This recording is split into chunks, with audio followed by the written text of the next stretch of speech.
Tak já vás tady všichni vítám na vlastně naší poslední debatě Letošní zimní univerzity a jsem moc nebo ta debata se teda bude týkat ruské invaze na Ukrajinu a reflexi těch uplynulých 3 let.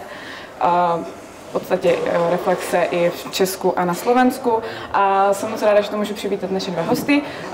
Po mé pravé straně teda bezpečnostní analytik a ředitel Adapt Institutu, pan Matěj Kandrík. Děkujeme. A po mé levé straně novinář, šéfredaktor Aktuálně.cz, pan Matyáš Zrno. Dobrý den. Děkujeme vám. A můžeme tedy hned začít. Já bych tu první otázku položila možná tak trochu obšírněji a nechám plně na vás, jak si ji uchopíte. Chtěla bych vás poprosit, kdybyste mohli popřemýšlet a okomentovat o nějakých 2 až 3 událostech za ty uplynulé 3 roky, které pro vás, ať už třeba z profesního hlediska nebo i osobního, byly zásadní, které se vás nějakým způsobem dotkly nebo pořád nebo se k ním vracíte, které takhle hodnotíte, a to už je třeba z toho negativního, ale i pozitivního hlediska. Chcete začít, pane Kandríku? Môžem, tak ja asi prvú vec, čo potrebujem k tomuto povedať, je to, že moja priateľka je Ukrajinka. Prišla na Slovensko ako vlastne utečenkyňa pred vojnou. V tejto rovine je to vlastne celkom osobná téma, veľmi blízko, a počuť od nej, čo zažila aj s tou cestou vlastne. Ona je z Dnipra, to je jedno z najväčších ukrajinských miest, a ako vlastne sa dostala na Slovensko, má stále čas rodiny doma na Ukrajine, cestuje tam v nejakých intervaloch, takže tie zážitky, ktorých hovorí ona z prvej ruky, sú vždycky pomerne emočne nabité, samozrejme. A tiež by som asi vyzdvihol, keď som bol prvýkrát po invázii ja osobne na Ukrajine, a bolo to síce len na západnej časti, takže ďaleko od frontu v každom zmysle, tak vidieť to, akým tempom rástli cintoríny, koľko nových hrobov, tú záplavu kvetov, vlajek, fotografií padlých, tak to bolo veľmi tiež silné memento, v tom si to človek vedel precítiť, že to nie sú len nejaké čísla, štatistiky, ktoré čítame v médiách, ale že to má veľmi konkrétny ľudský rozmer, tá vojna a tá tragédia, ktorá sa tam deje. Já si prostě vždycky vzpomínal na začátek války a na Kyjev, na prostě město, které bylo jako z půlky vyprázdněné, a vypadalo, že vyprázdněné zcela, protože tam byl po značnou část zákaz vycházení a stejně nikdo nechodil radši ven.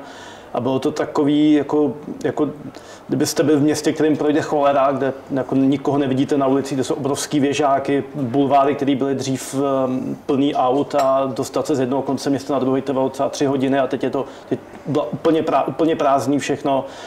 Každých pár set metrů prostě checkpoint s příslušníkama teritoriální obrany nebo s armádou, a takový jako tichý odhodlání toho města a těch lidí, a takový zvláštní jako ukrajinský fatalismus, kdy v době, kdyby si nikdo jako nevsadil moc na to, že se ubrání, tak minimálně ty lidi, kteří tam zůstali, tak nějak jako prostě věřili, že to dobře dopadne. Jo.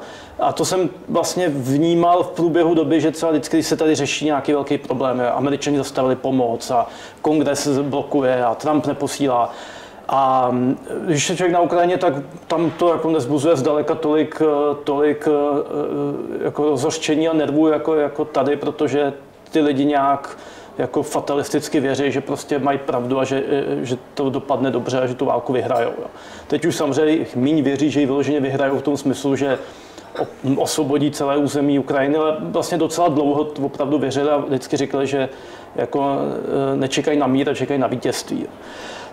Bylo to taky jako období, kdy vidíte, jak se ten národ zvláštním způsobem semkne. Je to něco, co já jsem zažil jako malej kluk listopadu 1989 a od té doby nikdy.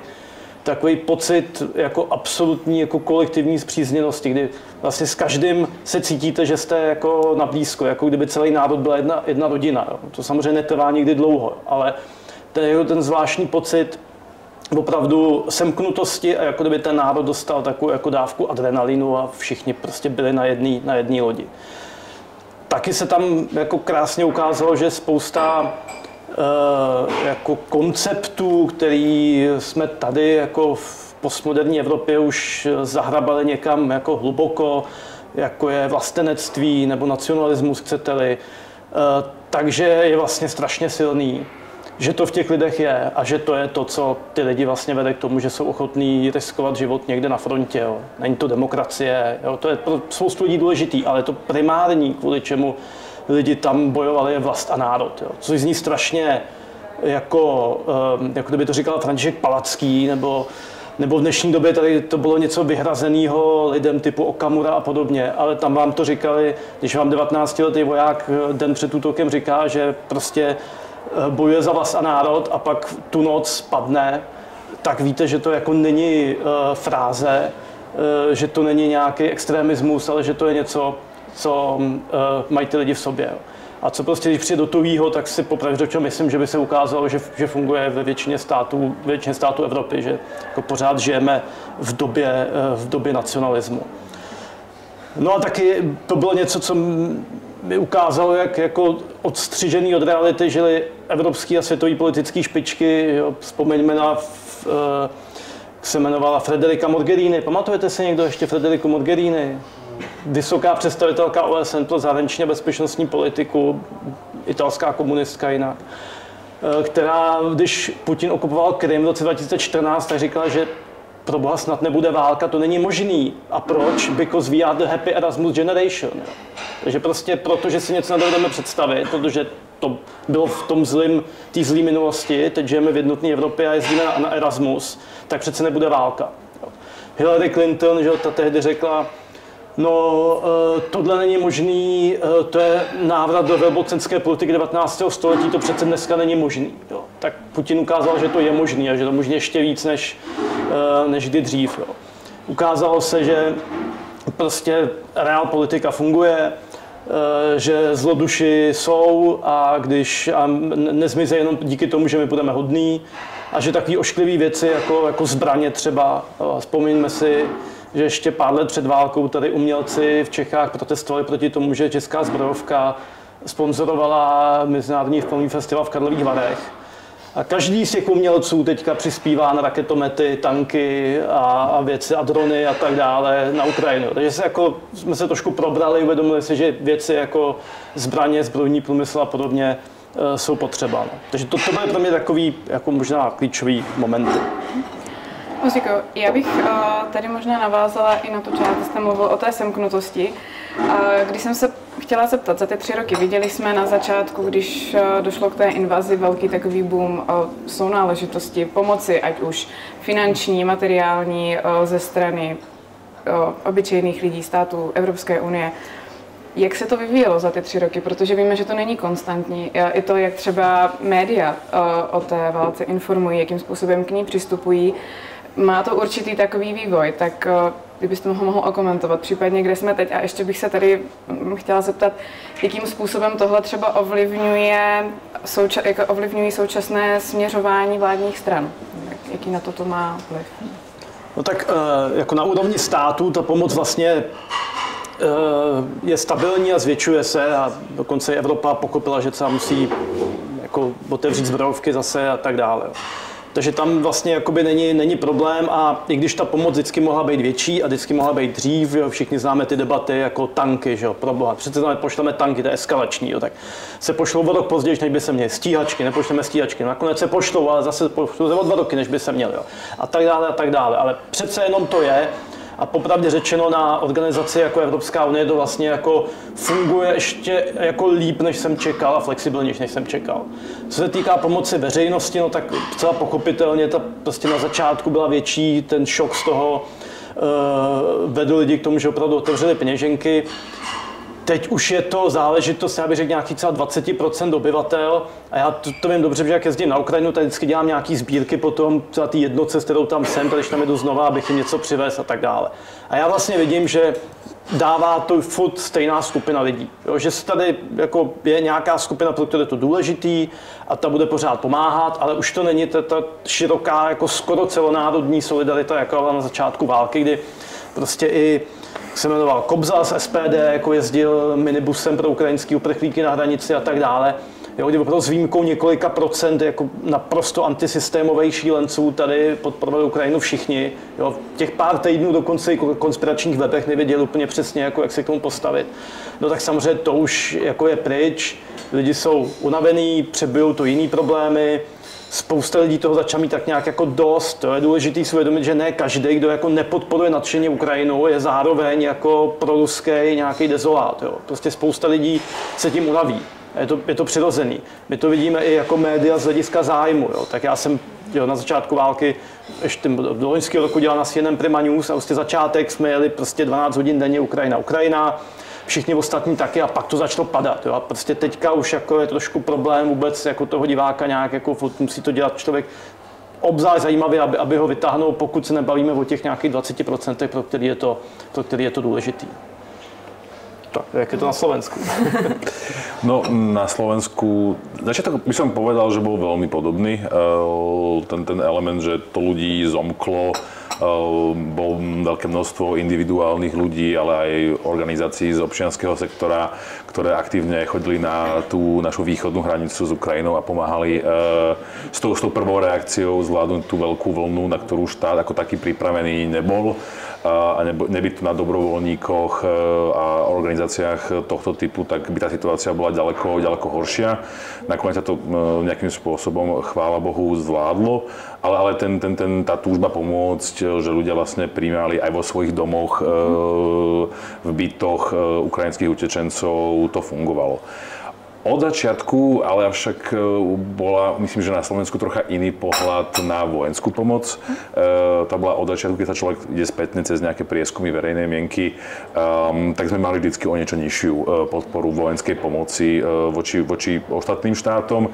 No a začalo sa to neskôr obrácať s tým, že vtedy dnešná už vlastne vládna koalícia, vtedy opozícia, politicky veľmi aktívne pracovala na tom, že sa tie témy demonizovali, útočili na vtedajšiu vládu skrz vojenskú pomoc pre Ukrajinu, či to boli systémy protizdušné systémy S-300, či to boli stíhačky MiG-29, či to bola iný typ pomoci.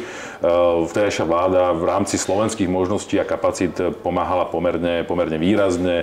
Boli tam aj dohody napríklad s nemeckou stranou, vznikli nejaké opravovne pre techniku z Ukrajiny na východnom Slovensku a boli tam viaceré projekty, ktoré boli nasmerované na to, aby sme tej Ukrajine vedeli pomôcť a podporiť ju aj v tom vojenskom úsilí. No a na tomto začala samozrejme politická opozícia vtedy pracovať, rozoberať to, až to otočila do tej miery, v ktorej sme dnes.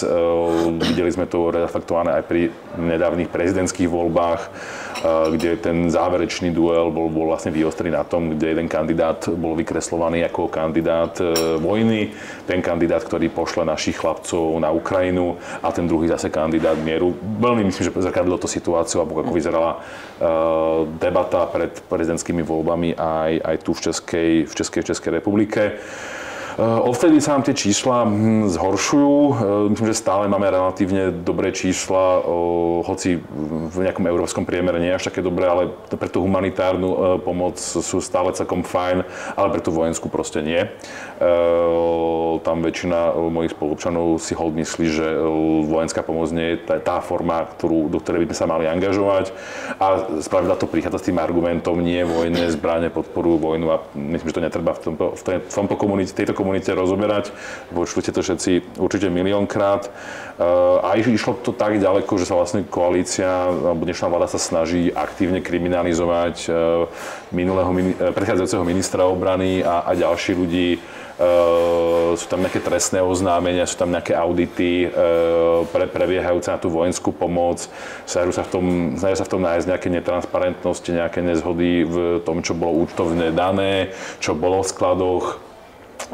Takže tam budeme musieť počkať na nejaké snáď verme nestranné vyšetrovanie tých vecí, ale každopádne je tam zrejmá tá politická linka, po ktorej to tá aktuálna vláda tlačí. No a potom, kde sme sa dostali už v samotných pozíciách zahranično-politických, to je na úplne zvláštnu debatu, ale v posledných mesiacoch to vidíme veľmi otvorené. konflikt, ktorý do veľkej miery by som si trúfal povedať, že priživil premiér Robert Fico s Ukrajinou, je tiež nejakým politickým nástrojom pre dvíhanie podpory a mobilizáciu v tej domácej politike, ktorá je veľmi zložitá ohľadom hľadania nejakej väčšiny v parlamente, v Národnej rade Slovenskej republiky. Takže sú to spojené nádoby, ale žiaľ, tá situácia sa výrazne otočila a politická.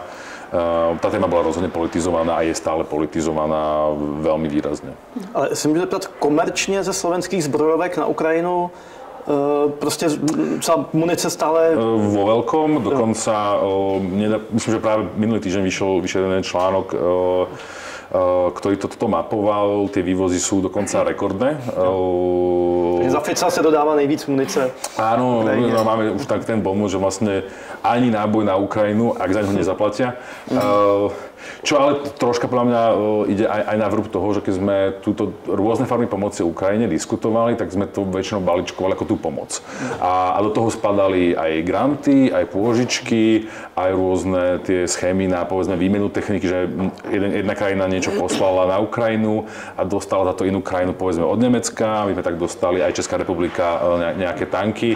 A myslím si, že nie všetky formy tejto podpory boli tak nezištné, že by som ich ja osobne označil ako za pomoc, ale v tom nejakom mediálnom diskurze sme to označovali zjednodušene takto.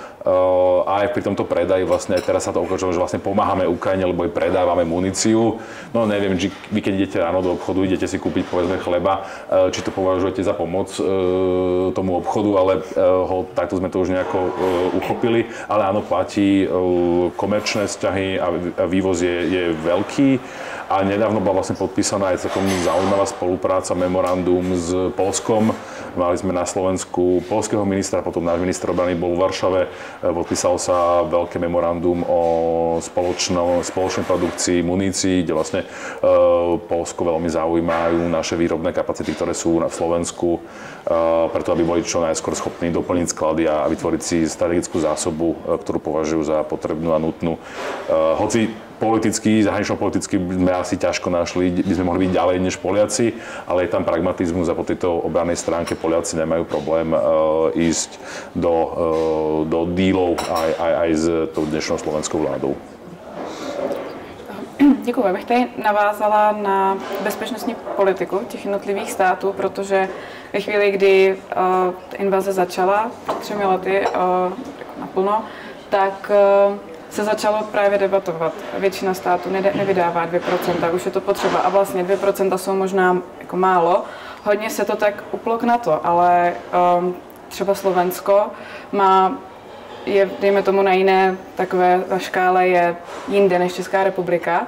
Jaké jsou třeba ty stěžejní body té slovenské bezpečnosti? Jak se to třeba i vyvíjelo v průběhu těch 3 let, ta debata, a na čem Slovensko tu svoji bezpečnost staví do budoucna? To sú vynikajúce otázky. Ten koncept, s ktorým prišla nová vláda, oni to volajú politika všetkých 4 svetových strán. Čím sa snažia povedať to, že chcú hľadať partnerstva a spolupráce po celom svete v globálnom meritku a neorientovať sa len na tých tradičné partnerstvá a spojenectvá v kontexte Severoatlantickej aliancie alebo Európskej únie. To by samo o sebe vlastne mohlo byť úplne v poriadku, aj rozumná politika. Máme tu predsa dynamicky rozvíjajúce sa štáty v Južnej Amerike, v Ázii, zaujímavé trhy, na ktoré sa nám treba orientovať a bola by to zmysluplná politika. Premiér dokonca navštívil Južnú Kóreu, tam prebiehali nejaké diskusie o podpore jadrovej energetiky, navštívil Brazíliu, tam ste možno zachytili, že bol privítaný ako premiér Juhoslávie. No a bol v Rusku a ešte v zopár ďalších krajinách. Problémom je to, že v praktickej naplňaní tejto politiky veľmi často vidíme, že tie pozície sú veľmi blízke alebo podobné tým maďarským, ktoré sú dlhodobo na nejakom, povedzme, že Kremlin-friendly režime, čo treba povedať nahlas. A slovenská vláda túto trajektóriu do veľkej miery kopíruje. Niekedy by som povedal, že retoricky ide ešte ďalej. Či to boli tie rôzne návštevy alebo vyjadrenia Andreja Danka a ďalších slovenských politikov, ktoré sú tak šialene proruské, že človeku z toho niekedy až zastaví premýšľanie, čo sú títo ľudia schopní povedať. Určite už dnes sme na nejakej druhej kolaji, čo sa týka debát, ktoré aktuálne prebiehajú v rámci Európy alebo širšie. Myslím, že taký ten hlavný problém vyskočil minulý rok, kedy premiér Fico vlastne informoval verejnosť našu aj medzinárodnú o tom, čo sa jednalo na Parížskom samite, ktorý organizoval prezident Macron. To bolo prvé vykopnutie toho, že vlastne by sme mohli posunúť nejakú vojenskú prítomnosť na Ukrajinu, či by to bola výcviková misia, či by to bola nejaké tylové pôsobenie. A v tom období to malo byť ešte, že debata pre zatvorenými dverami.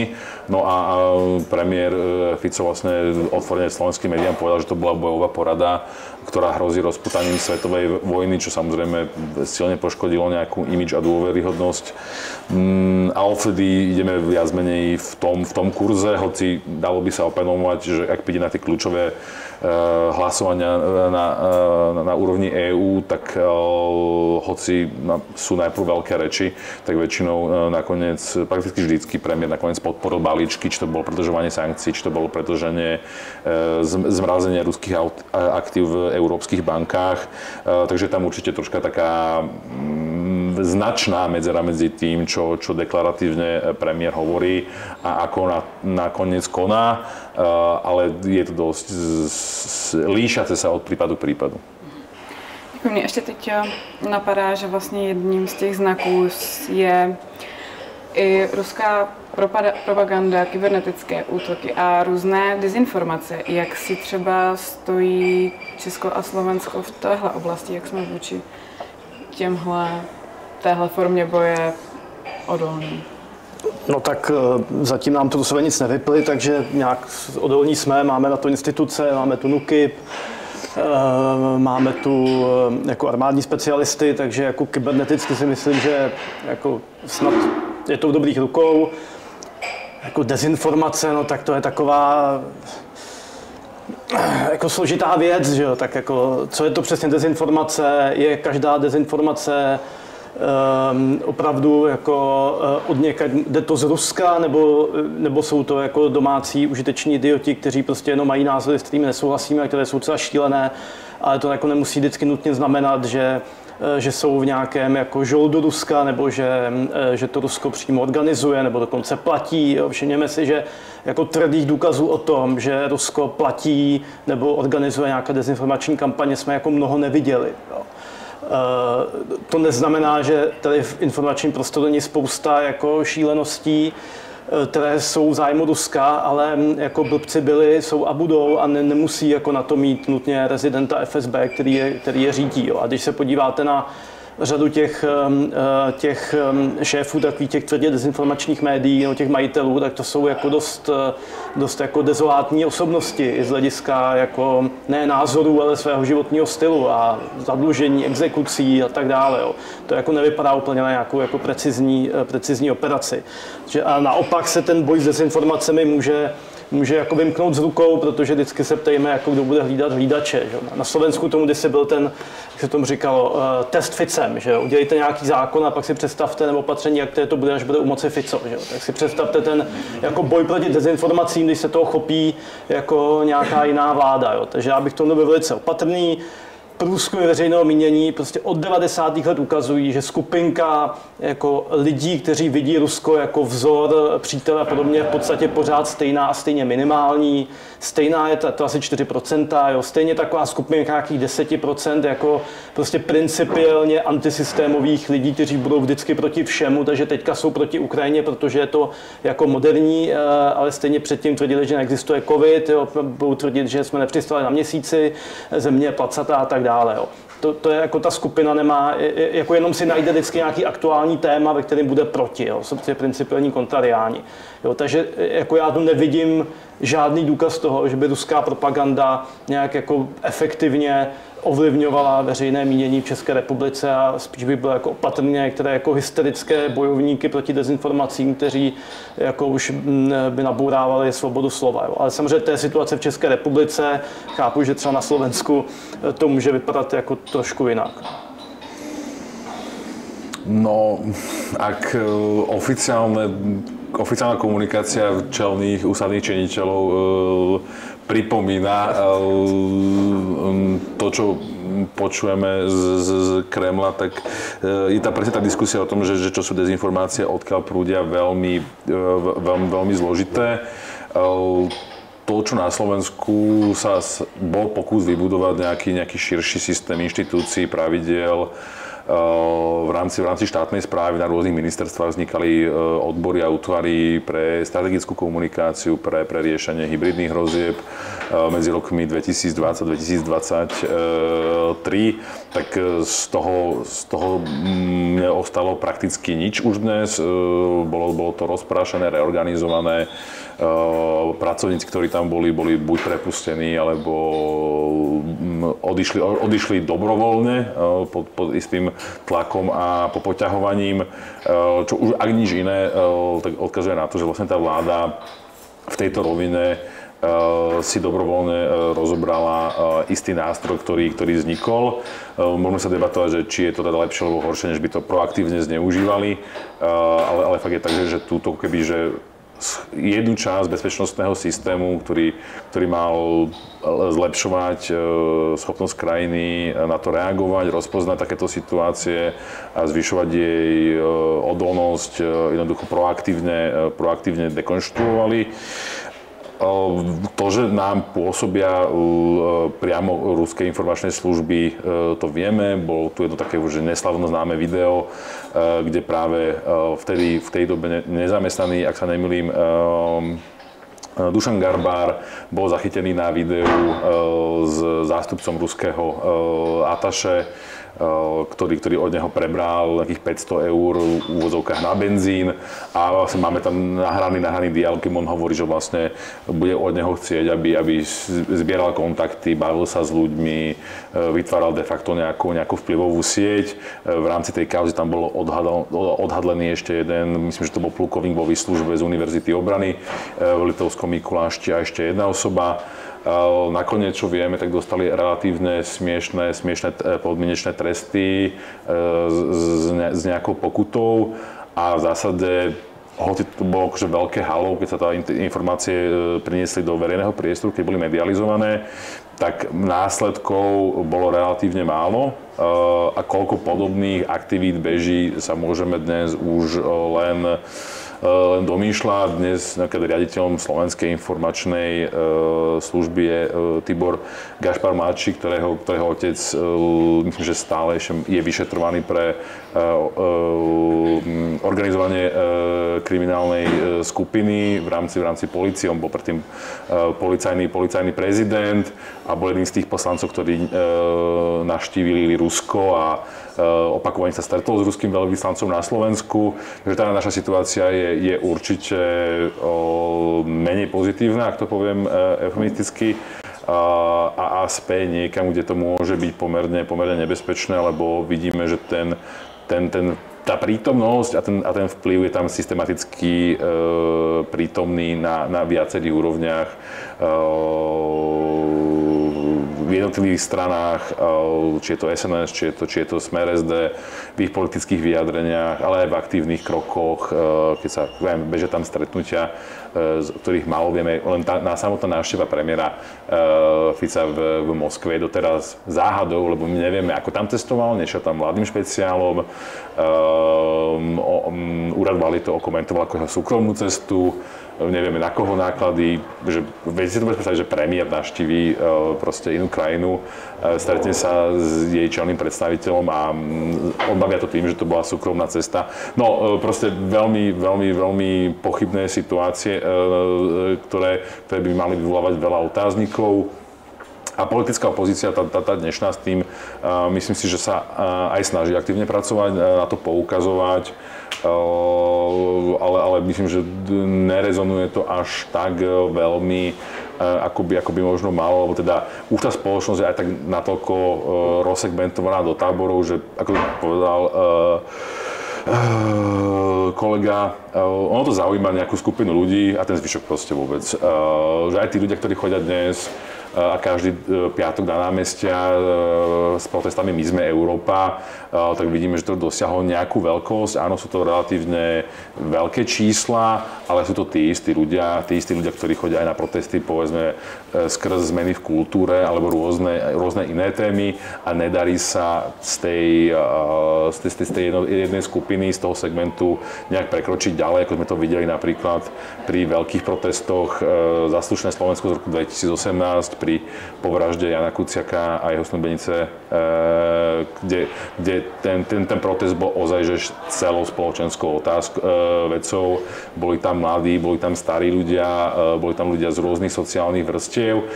Dnes ten protest je podľa mňa veľmi stále zasegmentovaný v jednej konkrétnej oblasti tej slovenskej spoločnosti a de facto to kopíruje rozdelenie voliči opozície, voliči koalície. A z týchto barikád zatiaľ nám nedarí nejako pohnúť aj prebiehajúce prieskumy verejnej mienky, podpory politických strán, ukazujú nejaké, že percento tu, percento tam, ale zásadne žiadne zásadnejšie zmeny sa neudiali. Alebo nedejú sa. Děkuju. Já bych teď se chtěla přesunout k postavě, která současné dění velmi rozdmíchává, k Donaldu Trumpovi, kdy my dnes každý den v podstatě čteme, slyšíme různá vyjádření, různě jako silná a podobně, ale já si chtěla zeptat, toto jeho chování a jednání, které sledujeme už několik týdnů, potažmo měsíců od jeho nástupu, je to pro vás překvapivý obrat, nebo na základě, dejme tomu, jeho předvolební rétoriky a podobně jste takový vývoj očekávali? Já jsem nečekal takovou dynamiku, jako čekal jsem to, ale ne na takovém levelu, byť pro nás jako média je to super, jako vždycky Donald Trump něco řekne, nám stoupne čtenost, jo, že to lidi vždycky probere jako k zájmu. Myslím si, že u některých věcí z něj je trošku jsou zmatený jako republikánský establishment. Myslím si, že jako anexe Kanady třeba jako je něco, co prostě ani u republikánských voličů není úplně jako číslo 1, který by je zajímalo. Jo. Dokonce jsou na to průzkumy. Vlastně to nezajímá vůbec. Jo. Zajímá inflace. Ještě jako chápu, že by bylo dobrý obsadit panamský průplav, ale jako obsadit Kanadu je fakt jako absurdní. To je jako kdyby někdo teďka přišel v Čechách s tím, že obsadíme Slovensko, jo. Tak jako zajímavý nápad, ale jako, asi s tím úplně to. No, takže to je prostě překvapivý. To samé jako ta míra, s kterou se pustil do těch cel, to taky jako není úplně něco, co by jako zvláště biznisové kruhy a tak dále jako potěšilo.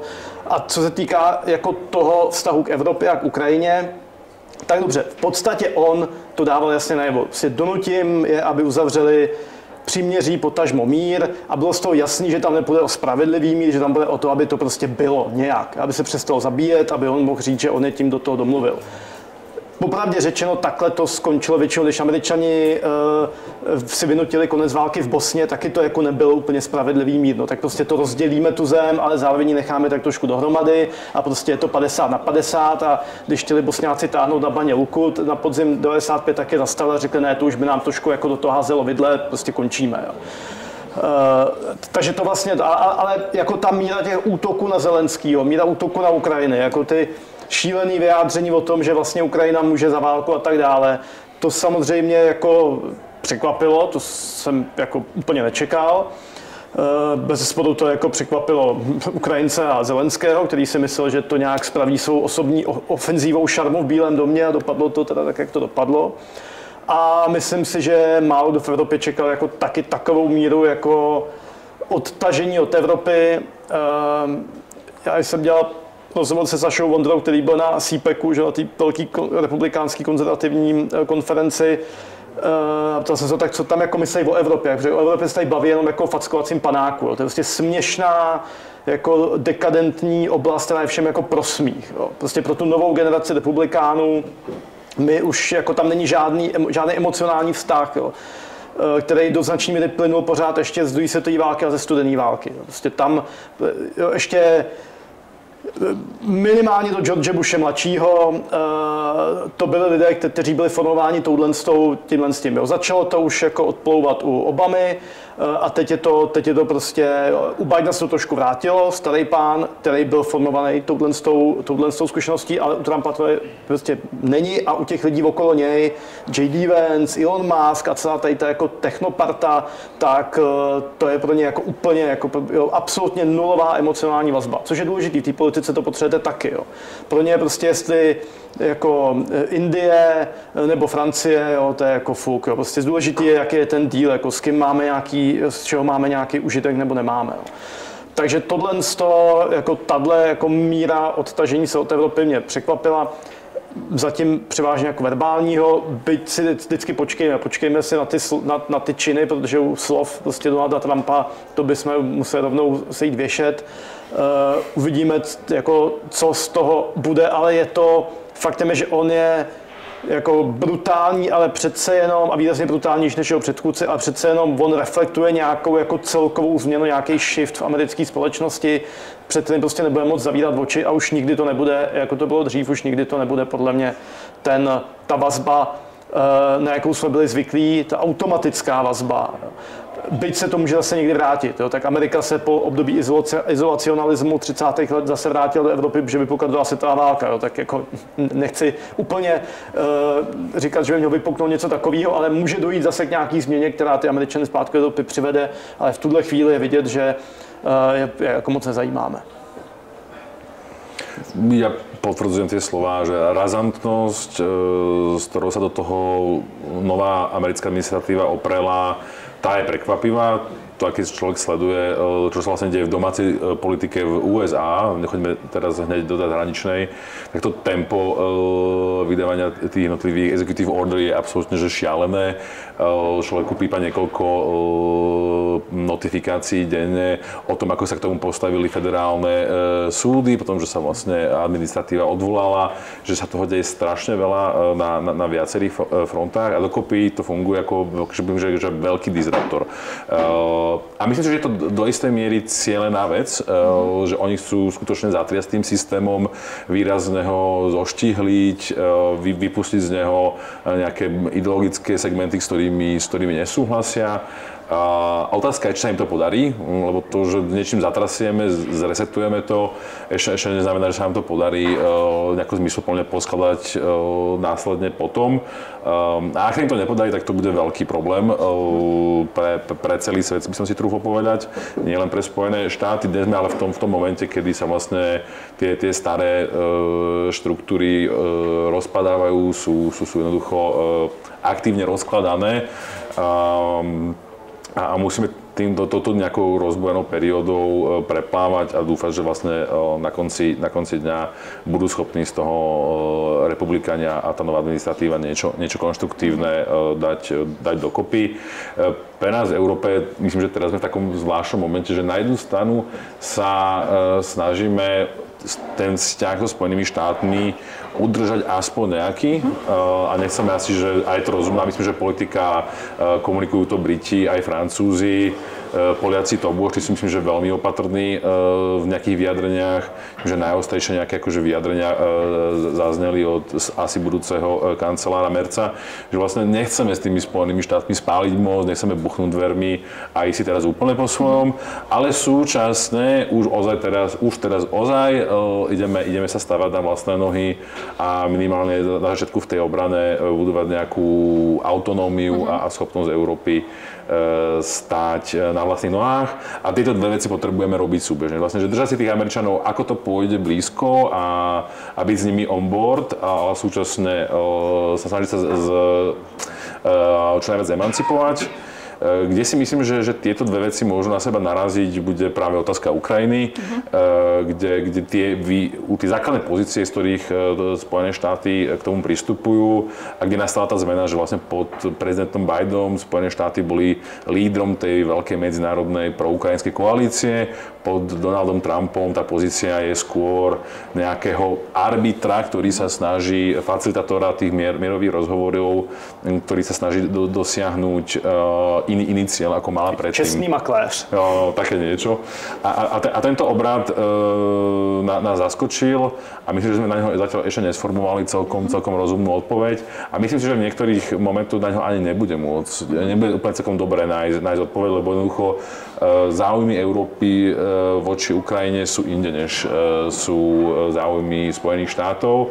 A súčasne, to, čo pre nás je to bez pochyby otázka číslo 1, Ukrajina aj nejaké povojnové usporiadania, tá situácia, tak pre Spojené štáty je to len nejaký subproblém väčšieho vzťahu k Rusku, ich hry s Čínou a s Európou. Takže aj tá miera, na akej úrovni priority to je a koľko ďalších premenných tam do toho prichádza, si myslím, že vo Washingtone a v jednotlivých európskych hlavných mestách je rozdielna a s týmto nejako vybalancovať a nájsť dobré riešenie bude enormne ťažké aj pre myslím, že ten personálny element Donalda Trumpa, ktorý je do veľkej miery, dalo by sa asi povedať, že chaotický až neurotický, že vlastne niečo sa povie ráno a večer to už neplatí a pozajtra je to vlastne tá pôvodná pozícia a potom sa zmení znova, čo je ozaj veľmi zložité pre nejaké nastavovanie zahraničnej politiky a myslím si, že veľa európskych lídrov je na to vyslovene, že aj personálne a psychicky zle pripravená, alebo nie sú na to vybavení, že vlastne sa funguje takto, že tá vysoká neistota je problém. Já jsem právě jednu z dalších otázek měla na přehršel vlastně změť těch různých vyjádření, která člověk asi nemůže brát, jak jste zmínil, jako vážně, protože by z toho absolutně nevěděl, jak vyjít. A jestli to i může být součástí nějaké taktiky Ameriky, jak tu Evropu třeba probudit, spolíhat víc na sebe, protože je nebude jako hned vědět, co vlastně začít tím, kterým vyjádřením hledat a tím pádem spoléhat víc na sebe. Ale možná trochu hypotetická otázka, je to současně možné, je ta Evropa natolik jednotná v základu, aby se na tohle, aby se postavila sama, dokud nezjistí, kam Spojené státy opravdu jako míří? Já jenom zmíním jako první část té otázky, jestli to není nějaká jako strategie. Jeden americký konzervativní autor napsal National Review, takový, který zná Trumpa docela dobře, jako text, kde říkal, jako vždycky se mu potvrdilo, že Donald Trump je mnohem jednodušší, než si lidé myslí. Jo. Takže představa, že to všechno je nějaká jako strategie, nějaký šachy a tak dále, jakože to není pravda. Prostě ten člověk je impulzivní, co napadne, to řekne, má pár takových jednoduchých, jako jo, mám rád cla, tak budu dělat cla a tak dále. A jako, že by zatím byla nějaká jako velká strategie, že by tady to byl jako nový, jenom trošku hulváčtější Kissinger, jo, s Nixonem, tak to jako úplně ne. Takže to je jako to. A co se týká jako Evropy, no tak Evropa geografické vymezení, jako Evropa jako neexistuje jako politická entita, Evropská unie je pořád ještě jako svazem nezávislých států, takže jako Evropa jako taková se k tomu nikdy úplně jako jednotně postavit prostě z podstaty věci nemůže, protože její prostě bolesti a obavy jsou různé. Je pochopitelné, že Estonsko vnímá svoje bezpečnostní hrozby jinak než Portugalsko a tak dále. Ale že jako celým tím kontinentem projela taková jako vlna, aha, budeme se muset trošku víc o sebe starat, mít trošku větší obranné kapacity, to je pravda. Ale jako uvidíme při každých dalších volbách, jestli to opravdu jako zafunguje, jo? To si teďka všichni řeknou, ale jako už je to vidět v Německu, jako při tom jednání o dlouhý brzdě, kdy najednou se zjistí, že jako to zdaleka nepůjde na obranu, protože aby ty s tím souhlasili, tak tam musíme vrazit prostě zeleným něco, socanům něco, jo? A jako už to nabobtnává, takže já jsem v tomhle tom jako trošku skeptik. Určitě to trochu pomůže, ale zase bych to z toho nedělal, takže tady za 10 let bude prostě znovu vyzbrojená Evropa, to myslím, že bohužel se to nedočkáme. Ja by som k tomu pridal to, že samozrejme Donald Trump je skôr impulzívny typ politika, ale zase nebuďme v tomto úplne trumpocentrickí, lebo sú tam ľudia okolo a tu by som asi vypichol napríklad osobu J.D. Vanca, ktorý je úplne z iného politického cesta, jasne aj ideologicky profilovaný, ale súčasne veľký pragmatik a človek, ktorý na sebe enormne pracuje, je ambiciózny. Aj tá kniha, aj akože jeho nejaká politická kariéra je že úctihodná. Človek si nemusí súhlasiť, ale musí povedať, že je to rozhodne vysokoschopný jedinec a politik. A súčasne vidíme, že vlastne, myslím si, že má pomerne významný vplyv na Donalda Trumpa a na tú politiku. A čo je možno dôležitejšie je, že aspoň na dnes, alebo teraz to vyzerá tak, že J.D. Vance je ten korunný princ toho nového prúdu republikanizmu, toho Make America Great Again, alebo nazvime to ako chceme, že ak sa budeme, že aký bude post-trumpizmus po Trumpovi, tak si myslím, že jeho budúcnosť má tvár J.D. Vanca a on bude silným driverom tej politiky. Môže sa to samozrejme zmeniť, politika je nevyspytateľná, ale na teraz by som si to povedal, že to bude práve J.D. Vance, ktorý je, možno by niekto povedal, že ešte nebezpečnejší než Donald Trump. No a potom tam aj samozrejme Elon Musk, ktorý si tiež myslím, že sleduje aj veľmi pragmatické a biznisové dôvody, prečo je tak blízko administratíve Donalda Trumpa. SpaceX má ozaj enormné rozbehnuté projekty s ministerstvom obrany, s americkým Space Command a myslím, že na konci dňa ho to štedro, neprekvapilo ma to, ak ho to štedro odškodní za tie prepady, ktoré má dnes na Tesle a vo svojich ďalších biznisoch, takže tiež si myslím, že on je tam akože hráč, ktorý síce pôsobí, že je utrhnutý z reťaze a že je to šialené, ale ja si myslím, že v jeho prípade je tam troška aj hry na pozadí. A takýchto typov ľudí, ktorí majú samozrejme na Donalda Trumpa rôznu mieru vplyvu a rôznym spôsobom im počúva, je tam viacero, a to celé podhubie nie je homogénne. Máme tam nejakých ultrakonzervatívcov z prostredia Heritage Foundation, potom máme tam týchto rôznych tech brothers s nejakými skôr libertariánskymi postojmi, MAGA movement, ktorý je takou zvláštnou, de facto tiež antisystémovou, typicky americkým prejavom nejakého odporu k mnohým politikám, ktoré sa implementovali v minulosti. A ako sa toto celé rozvrství, uvidíme. Dnes sme na vrchole. Dnes, keďže celý kongres je republikánsky a Donald Trump je v úrade veľmi krátko, tak dnes je to mocensky na vrchole, ale až nám prídu prvé senátne voľby a už to začne trocha personálne prestriedavať a začnú aj republikáni premýšľať, že aká je ich politická budúcnosť po Donaldovi Trumpovi, a ja nechcem ísť do nejakého šialeného scenára, že sa zmení ústavné pravidlo o tom, že by už nemohol ďalej kandidovať, tak si myslím, že aj tam nastane nejaký posun, ale nesľuboval by som si od toho úplne, že sa vráti tá stará republikánska strana, ako sme ju poznali pod Bushom, alebo pod senátorom McCainom, alebo ten prúd republikánskeho konzervatívneho myslenia v Amerike. Tu už sme proste inde. No čo sa týka Európy, tak áno, tak samozrejme my nie sme federatívny štát. Často sa hovoríme, že o Európe, ale tak keby som sa... My, že to je legendárny ten Kissingerov bonmot, že komu má zavolať, keď chce hovoriť s Európou. A toto do veľkej miery stále platí. Ja by som to rozšíril, no tak povedzte mi, kto je náčelník generálneho štábu v európskych ozbrojených síl, kde je parlament, v ktorom sa rozhoduje o obrannom rozpočte tejto armády a tak ďalej.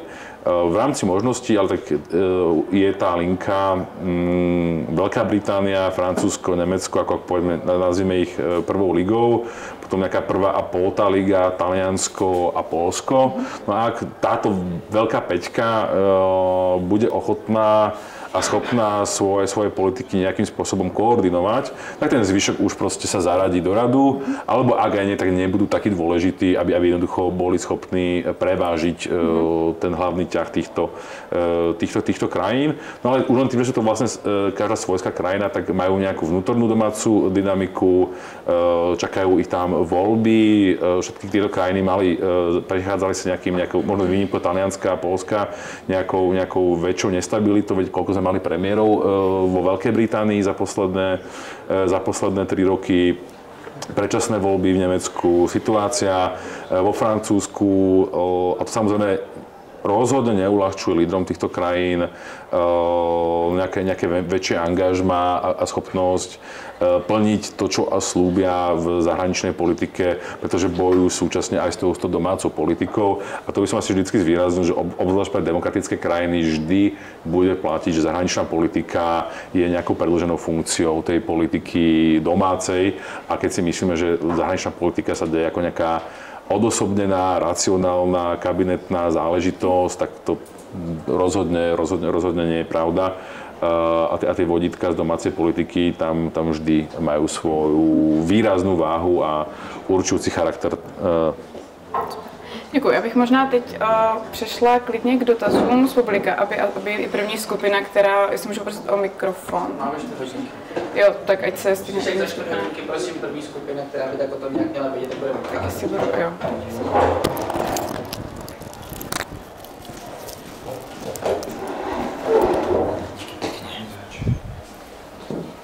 Takže dobrý deň, ďakujeme pekne za diskusiu. Ja by som sa trošku vrátil k tým médiám a téme tej propagandy, teda, čo sa šíri v online priestore. A myslím, že to bolo tesne po tom, ako sa spustila tá vojna alebo konflikt na Ukrajine. Národný bezpečnostný úrad na Slovensku myslím, že zrušil 4 dezinformačné weby, ak sa nemýlim, keď náhodou ma opravte. A neskôr potom ešte spomínané tie hlavné správy. Analytici, ale aj rôzni odborníci sa líšia v tom, že či takéto podobné médiá rušiť, alebo nie. V prospech toho hovoria, že proste možno tá zakonšpirovanosť na Slovensku bude oveľa menšia, alebo podľa, myslím, že Eurostatu sme na chvoste Európskej únie, že proste Slováci veria najviac dezinformáciám. Neprospech toho niektorí hovoria, dokonca aj z našej barikády, že je to akési obmedzovanie slobody slova, alebo teda dokonca až nerešpektovanie, alebo odsudzovanie za iného názoru, že aký na to máte obaja pohľad, prípadne aj Česko, ako to funguje, lebo tam veľmi nemám prehľad, že mali by sa podľa vás takéto médiá rušiť alebo vymazávať, alebo nie? Lebo ešte tu dodám jednu vec, to som ešte zabudol. Infovojna napríklad tak bola zrušená, ale ona, neviem, jak sa to presne tak odborne povie, ona teraz funguje cez bolivijský web, čiže naďalej majú Slováci k nej prístup, čiže ako sa k tejto otázke postaviť? Ďakujem pekne. No, v České republice se taky zablokovaly konspirační weby a vlastně to skončilo u soudu jako... Bylo to taky komplikovaný, protože on vlastně nebyl jako legální základ pro to je zrušit, takže na ty provozovatele při internetového připojení, a zapomněl jsem, jak se jmenuje, tady Unie, přišel takový jako dopis z vlády, že vojenské zpravodajství jako by rádo, kdyby se to vyplo. Oni to vzali tak, že by to teda vypnout měli. A když je potom ty provozovatelé žalovali, tak od toho vojenské zpravodajství vláda dala ruce pryč, že oni jim přece nic nenařizovali. Což jim jako nenařizovali, ale jako když v atmosféře, to byl ten první týden jestli se pro to vypuknutí války, a přijde vám dopis od vlády, že vojenské zpravodajství to považuje za opravdu jako závažnou věc a měli by to vypnout, no tak co uděláte, vypnete to. No. A ta vláda pak jako dala ruce pryč. Jo. A to jako ukazuje, že to je právně jako komplikovaný. A pak je otázka jakoby ten efekt toho. Jo. Já nevím, jestli na míru zakonspirovanosti Slovenska měl nějaký pozitivní efekt to, že byly vypnutý nějakou dobu, nebo jestli jsou doteďka vypnutý 4 konspirační weby. Je to jako strašně složitý ten tok informací zastavit. Jo? Já to říkám jako někdo, komu by vůbec nevadilo, když by tady ty weby nebyly, ale jako jak se bavme, jo? Jak to omezíme. Spousta těch věcí jde přes různý skupiny na sociálních sítích, jo? Přes Telegramy, jo? Přes Telegram třeba i a tak dále. Jak to komplikovat, jak to kontrolovat, aniž bychom vytvořili nějaký, jako mají v Rusku Roskomandnadzor, jako celý úřad na to, který to kontroluje. Což zase úplně nechceme.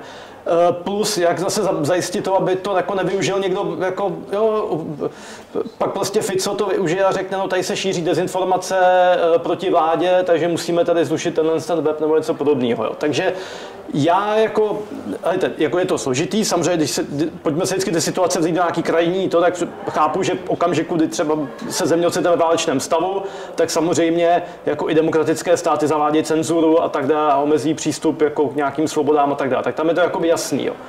Ale v této šedé zóně, kdy v té válce jako nejsme, i když ta válka je v sousedství a my tam podporujeme jednu stranu, tak bych spíš se snažil, jako, spíš se držel té strany raději tohle bez ohledu na to, jak je to odporné, nechat být, protože jako ten efekt stejně jako toho zákazu podle mě je malej anebo dokonce kontraproduktivní.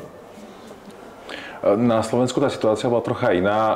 U nás na to právny základ bol, tie weby boli blokované podľa zákona o kybernetickej bezpečnosti. Hoci samozrejme časť ľudí kritizovala, že išlo o troška širokú interpretáciu toho jedného konkrétneho článku, ktorý to umožňoval. A je to, že vlastne to rozhodnutie bolo priamo urobené MBU a nebolo nejako súbežne so súdmi, aby to rozhodnutie potvrdili. Áno, takisto to prebiehala tá diskusia o tom, že či to malo nejaký zmysluplný efekt, lebo časť tých webov sa v priebehu niekoľkých dní bola schopná presunúť na zahraničné servery, kde už vlastne MBU blokovať nevedel, alebo frčali cez profily na Facebooku alebo iných sociálnych sieťach, takže ani sa nedá povedať, že by sme ich absolútne boli schopní vyfiltrovať z toho informačného priestoru, ale nejaký efekt to malo. Naopak, samozrejme v kontexte narratívu o ochrane slobody slova, čo napríklad, keď ste počuli rozprávať Jidyho Vanca na Mníchovskej konferencii, tak to veľmi zrkadlilo tú debatu, tak to bolo presne o tom, že vlastne, no ale vy tu vlastne cenzurujete názory ľudí a stalo na to vlastne, že by hneď kontrol o vtedajšej opozície voči vláde a bolo to o snahe vykresliť ju ako toho cenzora. Je to rozhodne maximálne zložitá otázka. Ja by som sa na to asi snažil dívať z toho pohľadu, že ak sú naplnené právne náležitosti, takýto krok urobiť, tak ho máme spraviť, máme na to zákony.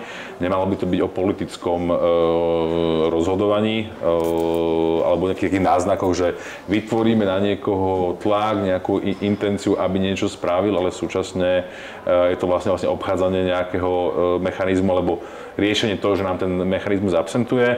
A myslím si, že v oboch prípadoch sa jednalo aj trocha o také skratkovité, panické riešenie, že vlastne máme nejakú novú situáciu a je tu enormný tlak, poďme niečo urobiť.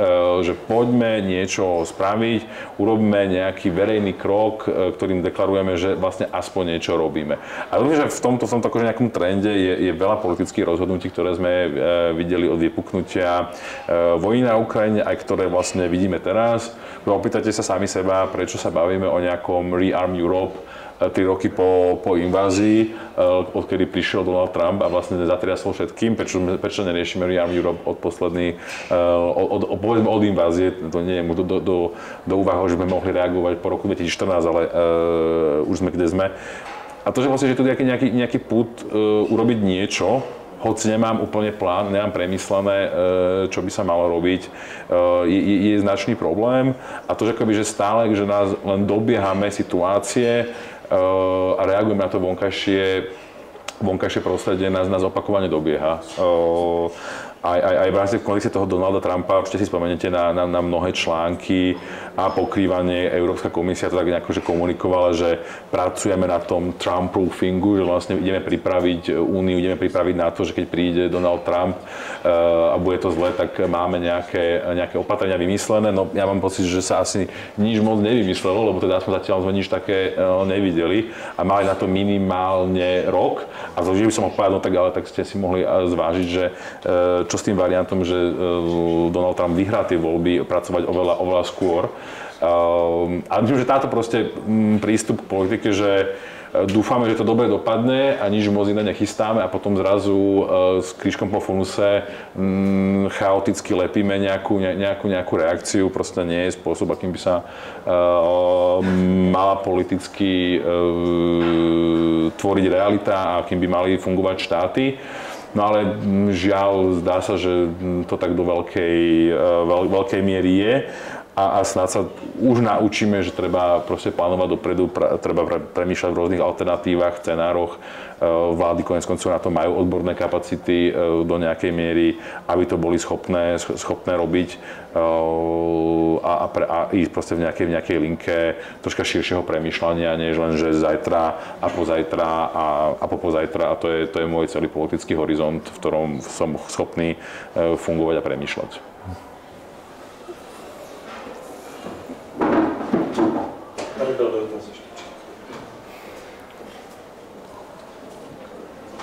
Dobrý den, já mám specifickou otázku na pana Zrna. Já jsem pravidelným konzumentem Insider podcastu a v posledních 5 epizodách se několikrát zmiňovalo vaše jméno. Mohl byste nějakým způsobem vysvětlit, z čeho pramení fascinace Insider podcastu vaším jménem? To je první otázka, konkrétně a specifická. Druhá je obecná a ta se týká role podcastů v nadcházejících parlamentních volbách v České republice. Zda si myslíte, že u nás zavládne takový Joe Rogan efekt, který já jako třeba vidím v případě jako Insider podcastu, který jako se staví do takové role, jestli vy vidíte, že jako podcasty jako takové mohou ovlivnit výsledek parlamentních voleb v tomto roce. Děkuju.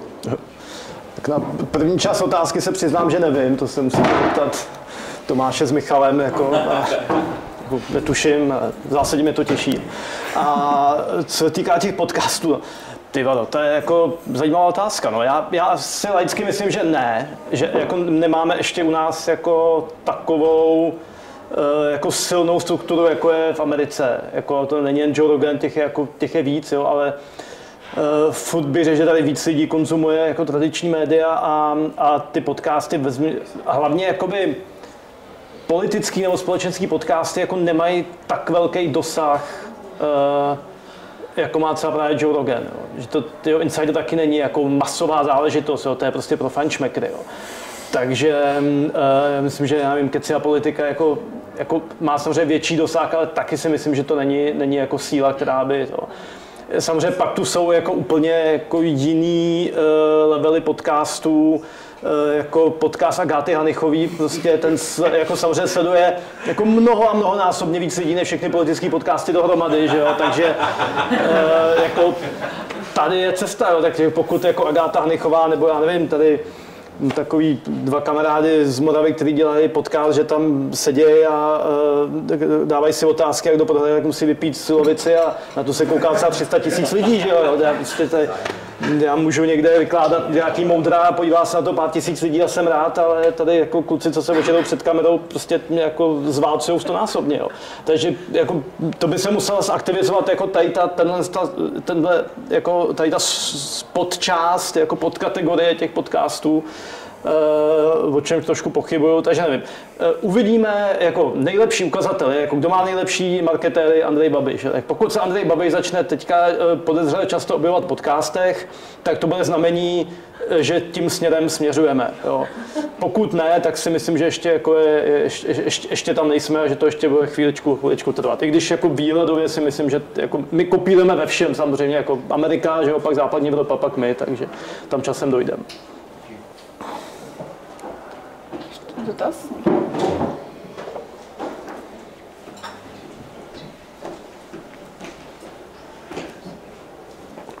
Dobrý den, děkuji. A já bych se chtěl zeptat vlastně na to, že teďka naše vláda plánuje zavést zákon, díky kterému by mohla trestat, nebo ne přímo vláda, ale stát by mohl trestat lidi, kteří vynáší citlivé informace zahraničním mocnostem. A začalo to u KSČM, pak to převzala SPD a nakonec i ANO, že to je vlastně důkaz nové totality a omezování svobody slova. A já si chci ptat, jestli to náhodou není jako legitimní, protože třeba za mě je legitimní to, co se děje v Rumunsku, že jako vlastně tam stát bojuje proti tomu proruskému kandidátovi. I když má jako hromadu podporovatelů, kteří jsou teda podle mě asi jako podpoření inteligentní nebo tak. Já se přiznám, že neznám jako detaily toho zákona a to bude podstatný, jo. Prostě ďábel se skrývá detaily, jo. Tak samozřejmě jako nechceme, aby někdo informoval cizí nepřátelské mocnosti. Na druhou stranu na to už tady nějaký zákonný úpravy máme. Takže teď jde o to, jako, co to přesně bude znamenat. Jako, já chápu určitou obavu, jako, proč mít další zákon nad rámec toho, co už máme. Samozřejmě máme jako trestnou špionáž a tak dále. Ale abych tomu jako sofistikovaně něco řekl, tak bych to musel znát ve větším detailu. Ja možno rýchlo k tomu rumunskému prípadu a čo tam deje. Na to sa dá krásne ukázať to, že akým spôsobom nám tieto veci rozleptávajú situáciu. Ja som videl rozhodnutie vlastne rumunského ústavného súdu, že sa vlastne rozhodol zrušiť voľby, to prvé kolo prezidentských volieb, potom otajnenie informácií od spravodajských služieb, že tam malo dochádzať k nejakému masívnemu, neautentickému správaniu sa na sociálnych sieťach, konkrétne TikToku, platenie reklam a tak ďalej. Ale ja som povedal jednu vec, tu si uvedomiť to, že tu tá škoda už nastala. A tým, že ideme zresetovať voľby, sme ešte nevedeli, že dospieme do toho momentu, že mu zakážu kandidovať, čo je teraz si myslím, že tá najnovšia informácia, že tá škoda už nastala. Lebo ten kandidát Georgescu získal viac ako 2 milióny hlasov v tom prvom kole volieb, čo je veľa, čo je rozhodne veľa hlasov a tí voliči proste budú mať na ňo nejakú väzbu, budú to brať ako svoje nejaké vyjadrenie názoru.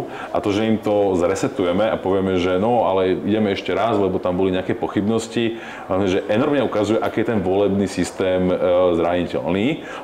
Zašpekulujem si, ako modelová situácia. Predstavme si situáciu, že takáto manipulácia prebehne autenticky, bez akéhokoľvek vedomia toho kandidáta. Predstavme si, že napríklad, že ruské trolové farmy sa budú enormne angažovať v prospech ODS v nadchádzajúcich parlamentných voľbách tu, v Českej republike. Nie kvôli tomu, že by chceli vyhrať, aby ODS vyhrala, ale kvôli tomu, aby absolútne znedôveryhodnili ten proces a ukázalo sa, že vlastne, no ale dobre, tu bol nelegálny zásah do volieb, ideme to nejako riešiť a už tá celá debata o tom, že čo vlastne ideme urobiť, je ten ich zisk legitímny alebo nelegitímny, vytvára strašne veľa pochybností a rozleptáva dôveru v ten demokratický proces a inštitúcie spôsobom, ktorý je enormne zákerný a spôsobom, ktorý je pre demokratické štáty podľa mňa enormný problém, pretože sa nevieme s tým dobre vyrovnať. Ja,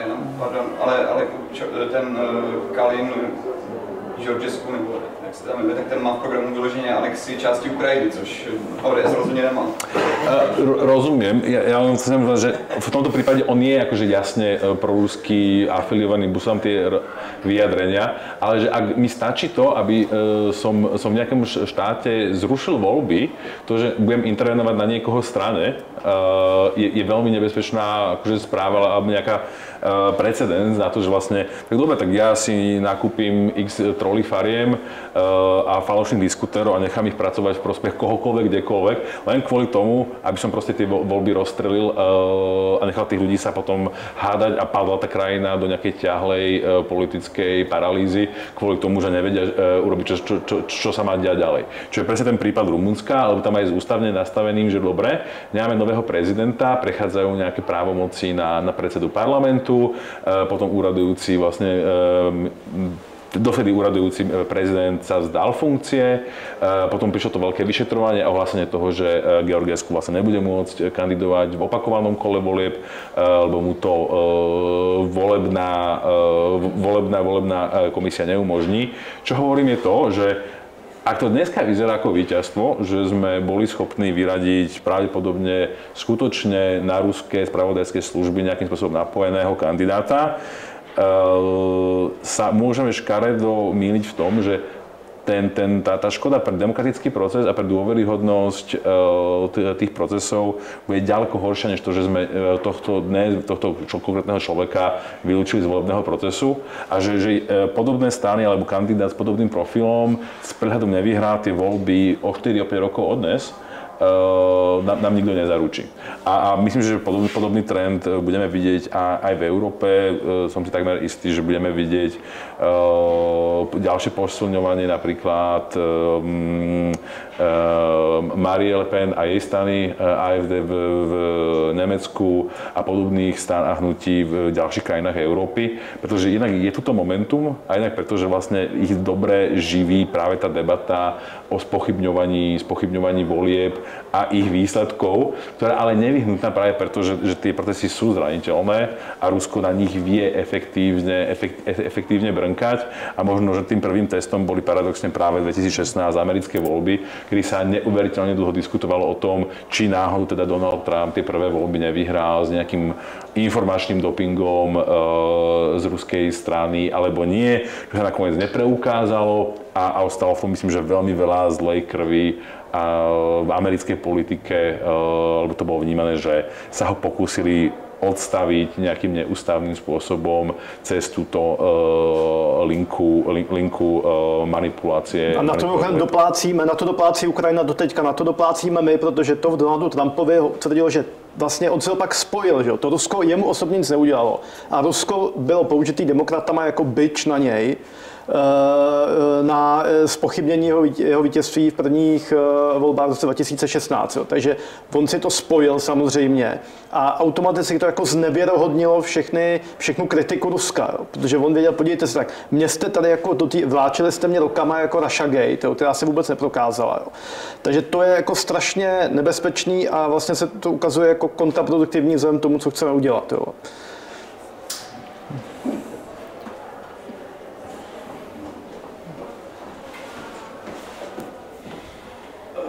Děkuji. Já bych se chtěl zeptat, jestli má šanci Volodymyr Zelenský, pokud budou na Ukrajině, až bude mír, prezidentské volby, jestli má šanci obhájit zase prezidentský mandát, anebo přijde někdo nový, nebo potažmo může být prezidentem zase Petro Porošenko.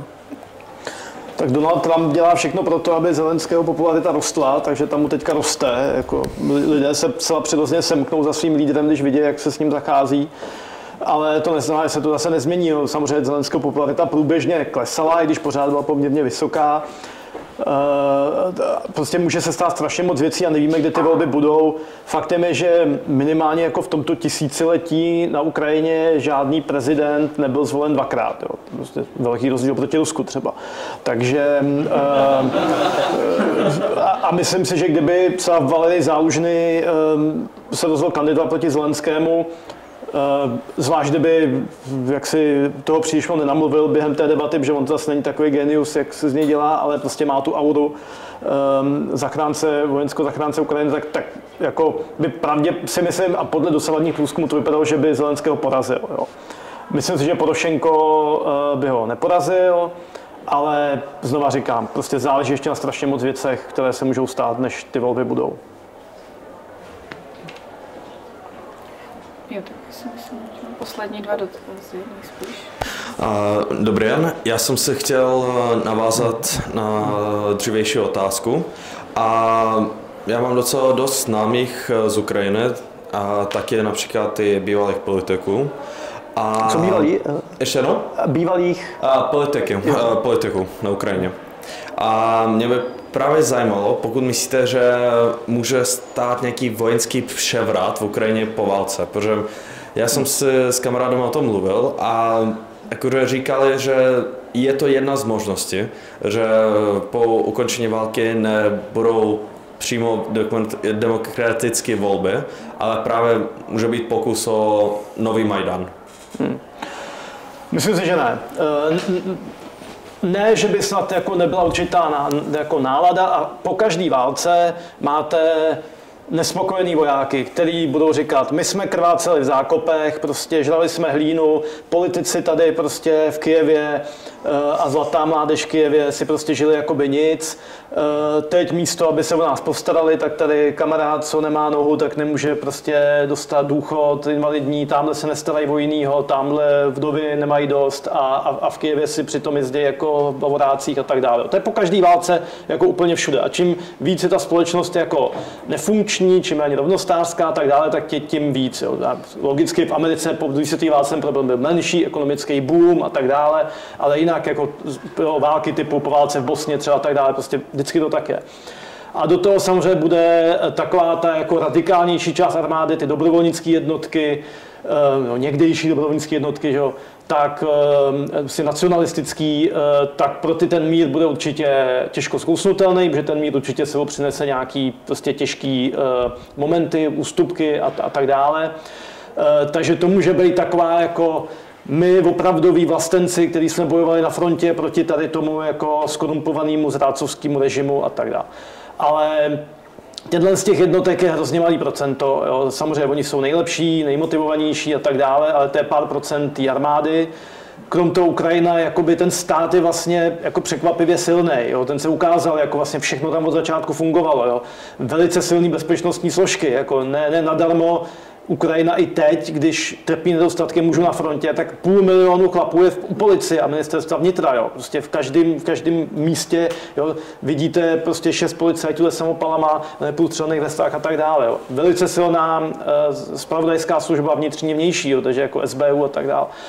Takže já si nemyslím, že tyhle ty radikálové, i když o tom třeba budou mluvit, anebo mluví, takže budou mít tu sílu k tomu, aby to udělali. Plus si nemyslím, že by měli podporu veřejnosti. Jo. Tyhle krajně nacionalistické party jsou viditelné, samozřejmě získali nějaký kredit tím, že bojovali, šli první na frontu, prostě mají za sebou jako úspěchy, ale vždycky to bylo pár procent veřejného. Poslední volby Nacionální korpus 2018, myslím, to bylo pár procent hlasů. Že? Ja s tým všetkým súhlasím, ale len som doplnil, že samozrejme bude veľmi záležať, ako tá vojna skončí a kedy a ako bude vyzerať nejaká mierová dohoda. Ak by tam došlo k nejakému enormnému nátlaku na tú zelenskú administratívu, že by boli donútení podpísať nejaký veľmi nevýhodný mier, tak by to samozrejme o niečo zvýšilo tú šancu, že tých resentimentov spoločnosti a odmietnutia tej pozície, to je konec koncov historická analogia po prvej svetovej vojne v Nemecku, keď vlastne nemecké kruhy aktívne vojenské šírili, že vlastne to bodnutie do chrbta, my sme tú vojnu ešte mohli vybojovať, ale politici v Berlíne a civilisti nás už proste nepodporovali. Bolo to nejaké zázemie, na ktorom sa neskôr sformovala aj NSDAP a rôzne ďalšie militantné hnutia v Nemecku a aj to ten pocit toho, že vlastne ten versailský mier bol k Nemecku brutálne nespravodlivý a veľmi ho utláčal. A ak by k niečomu podobnému bola dotlačená Ukrajina, čo si zatiaľ nemyslím, že je veľmi pravdepodobné, tak by to razantne vyšlo pravdepodobnosť, že by sa takéto niečo mohlo stať, ale na teraz si skôr myslím, že je to skôr málo pravdepodobné a nie príliš karta pre tie dôvody, ktoré zazneli.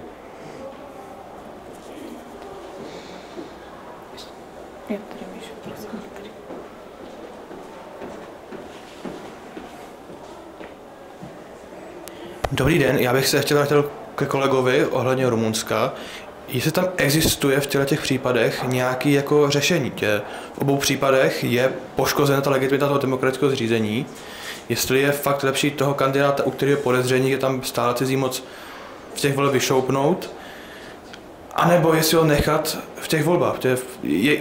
Jaký je ta míra toho poškození toho demokratického zřízení uvnitř toho státu? Jestli tam existuje nějaká forma nějakého správného řešení, no prostě je proti tomuhle správný už není. Ne, to tam jako bylo všechno špatně jako od začátku, včetně toho, že ty kandidáti jako ostatní se tam prostě vzájemně vyraždili a tím umožnili vzestup tohohle z toho jako cvoka. Já tu situaci v Rumunsku jako zas tak dobře neznal, abych si troufnul dělat nějaký silný soudy. Spíš bych se klonil k tomu, že v této situaci bylo lepší ho nechat kandidovat. Jo. Ale jako nemám na to, není to jako silný názor, protože znovu říkám, tak dobře Rumunsko neznám. Je to otázka, s ktorou sa myslím, že demokracie budú veľmi aktívne potýkať ešte nejakú dobu a zatiaľ nevidím na to dobrú odpoveď alebo dobré riešenie. ja si tiež myslím, že by bolo takto. Optimálnym riešením by bolo, ak by mu bolo umožnené znova kandidovať a on bol v tých voľbách riadne porazený a vyhral by niekto iný. To by bolo akože najčistejšie riešenie, aj relatívne produkujúce najmenšie škody, ale ak by náhodou vyhral tie voľby, tak by to samozrejme vytváralo nejaký ďalší problém. A tu potom do toho v istom zmysle prichádza aj nejaká širšia situácia, lebo my sa nebavíme samozrejme len o individuálnej kultúre a kvalite demokracie aj v Rumunsku, ale na to širšie dianie toho, čo sa deje proste geopoliticky, vojna o susedov v Ukrajine, to, že Rumunsko sa snaží byť alebo má pozíciu byť takým druhým Poľskom na tom juhovýchodnom krídle aliancie, veľmi dôležité skrz obranné pôsobenie politiku do Čierneho mora, projekcie síl, takže ona potom vlastne začína naskakovať ďaleko viac problémov a nechať si akože takto dôležitú krajinu ohroziť tou vierou v ideál, že toto je správne riešenie, tak ideme do ňoho, hoci žijeme s tým rizikom, že nám ten proruský kandidát vyhrá a tá krajina sa rozoberie iným smerom, je samozrejme pri Rumunsku úplne inak ako pri Slovensku. Že dobre, tak keď bude na Slovensku ďalej vládnuť Robert Fico a tá krajina pôjde nejakým smerom, tak to stále pre ten širší geopolitický balans nie je taký problém, ako je to v Rumunsku. A tí vlastne lídri si myslím, že zohľadňujú aj takéto otázky a nie je to len nevyhnutne otázka proste, že ideme robiť to najlepšie rozhodnutie učebnicovo najčistejšie z pohľadu nejakého demokratického vládnutia a fungovania štátu. Takže nemám na to vlastne absolútne odpoveď, a je to otázka, ktorú si myslím, že budeme ešte veľmi dlho riešiť a je dokonca možné, ak som dal takú troška pochmúrnu predikciu, že to môže byť aj otázka, na ktorej uvidíme súmrak demokracie ako takej. Proste ak raz ozaj nefunkčníme a znedôveryhodneme ten volebný proces, tak sa nám začne od toho momentu rozpadať všetko ostatné nad tým. Myslím, že otevřená jako Pandořina skříňka tím. Začal to v Americe a tam se to jako nějak vyšumělo, ale v té Evropě to teď asi musíme vidět, že nejen Rusko, ona i Čína teď může vidět, že to funguje. Byť to teda nedopadlo asi jak chtěli teď, ale vidí, že to funguje. To zkusí asi teď příště znovu a znovu. No jasně, ale my na druhou stranu jako nevíme, jak přesně Rusové v tom Rumunsku, jako jaký vliv opravdu na tu volbu měli. Jo. Já bych jako nepřeceňoval, jako, jo, on to dělá z těch lidí takový jako nesvéprávný nástroje v rukou jako kohokoliv, kdo má nějakou jako botí farmu a ovládá jako nějakou část TikToku. Já myslím, že to tak jako úplně není, že ty lidi se rozhodují často podle jako úplně jiných věcí a není to fakt tak, že jako ovládnout TikTok nebo nějaký segment TikToku znamená jako vyhrát volby. Jo.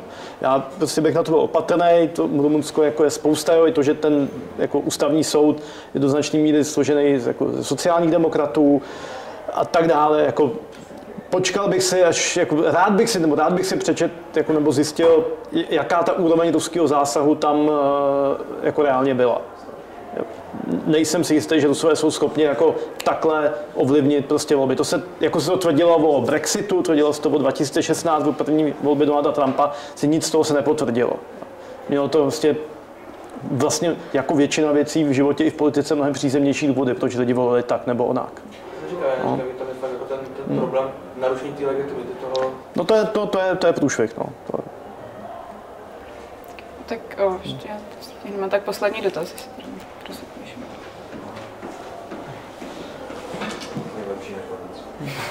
Díky. Dobrý den. Já bych měl otaz, kdyby teďka byl ten 30denní mír, tak jakou máme třeba zkušenost, že ty boje jsou obnoveny, jestli je to nástroj na přezbrojení, nějaký reset, nebo je už dost dobrá šance, že mezi tím vznikne nějaká dohoda, nebo ty boje už nikdy nebudou pokračovat. A potom, co by se stalo, kdyby některá strana ho jakoby porušila nějakou hybridní Asrii, jestli by si úplně pod sebou podřezala větev, jak na tohle by se dívalo? No, každý příměří chce vždycky každý využít tomu, aby jako dozbrojil, připravil se a tak dále. To je prostě to automatický, to není možné ani jinak. Bude velký problém, kdo jako nad tím bude dohlížet, jo, protože jako samozřejmě, že tam bude docházet k porušování příměří a kdo teď zjistí, jo, typicky v Bosně třeba nebo v Chorvatsku byly jednotky UNPROFOR, modrý přilby, měli dělostřelecký radary, aby zjišťovali dotera, jestli to porušili ty nebo tamti Srbové nebo Chorvati, odkud ten granát letěl. Stejně byl dost velký problém to často zjistit. A je tam jako obrovské množství jako situací na takhle dlouhé frontě, kde to prostě může skolabovat. Ale rozhodně si myslím, že ten, u koho se prokáže to příměří, pokud by k němu došlo, porušil, takže si to u Donalda Trumpa jako hodně rozlije, protože to je jako jeho dítě, to on chce dosáhnout, on se prezidoval jako ten, kdo dosáhnout, že se teď prostě přestalo zabíjet a jsme na nějaký cestě potenciálně k míru a rozhodně jako jeho hněv, bych řekl, dopadne na toho, kdo to příměří poruší. To platí, a kde sme teraz, tak Rusko bude naťahovať čas a bude sa snažiť si to prímerie rôznym spôsobom podmieňovať. Napríklad to, že jednu z tých podmienok, ktorú odkomunikovali, je práve to, že majú byť zastavená vojenská pomoc Ukrajine, tak to je práve preto, aby Ukrajina bola schopná si oddychnúť a prezbrojiť. Pochybujem, že by sa zaviazali k tomu, že oni tiež na tých 30 dní vypnú továrne a prestanú vyrábať novú techniku v Rusku.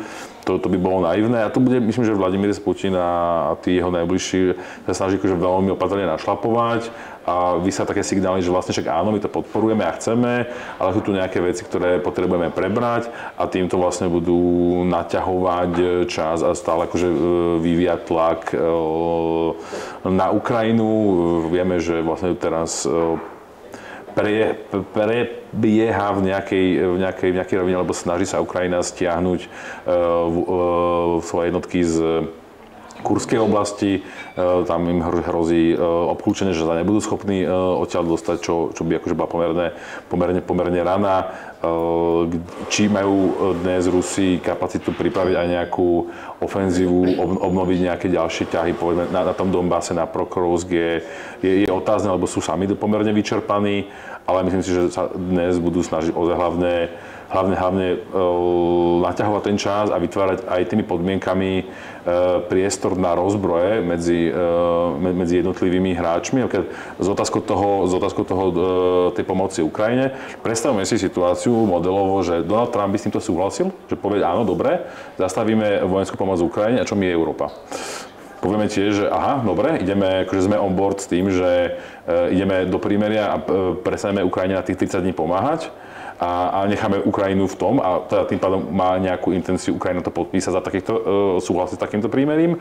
A takýchto podmienok, ktoré môžu vytvárať konflikt na osi USA-Ukrajina, USA-Európa alebo Ukrajina-Európa môže byť viacero a budú tam takto sádzať takéto proste míny do toho, aby sme sa proste dostali do nejakého vnútorného konfliktu a zhoršili si tie vyjednávacie pozície, zatiaľ čo oni budú na fronte ďalej tlačiť a budú si zlepšovať tú pozíciu, jednak aj diplomaticky, ale aj na fronte. Moc krát děkuju. Asi bych to v tuhle chvíli teda ukončila. Ještě jednou poděkuju oběma pánům, že jste za náma dorazili a za diskuzi, takže